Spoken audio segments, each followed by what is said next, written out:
Muito maluco, porque quando a gente fala, mas quem são os criminosos? Quem permite? Quem abre essa porta para que o crime aconteça?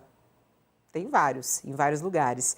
O Josias de Souza escreveu aqui sobre o Tribunal de Contas da União, que, segundo ele, pulou dentro do caldeirão do escândalo dos aposentados. De certa maneira, abrindo uma porta para que o crime acontecesse.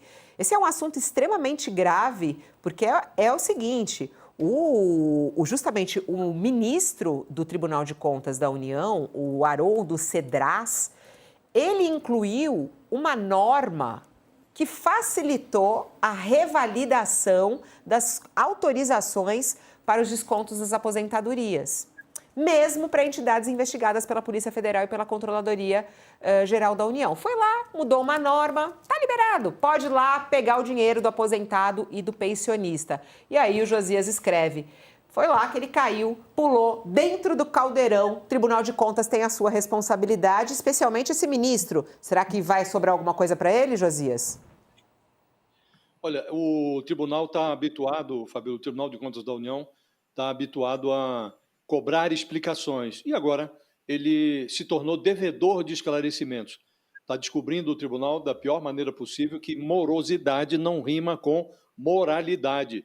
O tribunal estava frequentando esse escândalo como parte da solução e está se verificando agora que ele também é parte do problema, porque em 2023, assim como a informação sobre as fraudes chegou ao Ministério da Previdência em 2023, primeiro ano do Lula, o TCU também farejou esse assalto contra os aposentados lá em 2023. Em 2024, esse relator, o Haroldo Cedras, ele mandou suspender cautelarmente, ali uma medida cautelar, mandou suspender os descontos, esses descontos mal cheirosos que transferiam parte das aposentadorias para a Caixa Registradora de entidades sindicais, algumas tradicionais, como a CONTAG, outras mequetrefes, que foram criadas só para fraudar os aposentados, para roubar os aposentados. Aí, depois de iluminar o problema, jogou luz sobre o caldeirão, o TCU, de fato, decidiu pular dentro dele, porque o INSS e as entidades acusadas de fraude, elas atravessaram ali alguns embargos, agravos à decisão do tribunal. E o TCU deveria ter julgado esses embargos. A decisão do TCU é de junho do ano passado.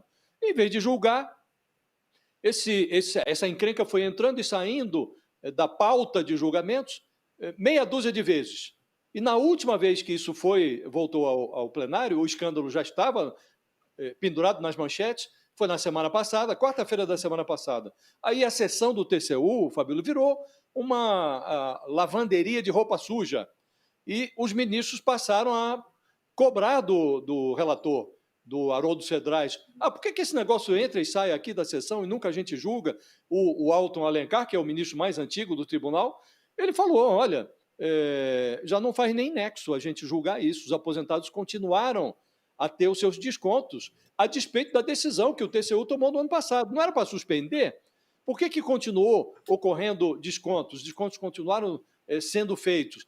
O Bruno Dantas, que é o presidente do tribunal, ele falou, é muito triste o que se passou. Estamos falando ele constatou na sessão 6 bilhões de reais que estão sendo desviados da conta dos aposentados.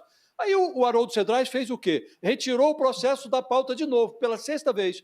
E a decisão sobre os recursos agora já não tem a menor relevância, não foi tomada na semana passada, e se o tribunal resolver decidir, agora não faz mais sentido, porque não foi feita a verificação. Suspenderam ou não suspenderam os pagamentos? E agora começam a aparecer essas decisões esquisitas que mostram que o TCU, na prática, favoreceu a fraude, porque continuaram sendo feitos os descontos.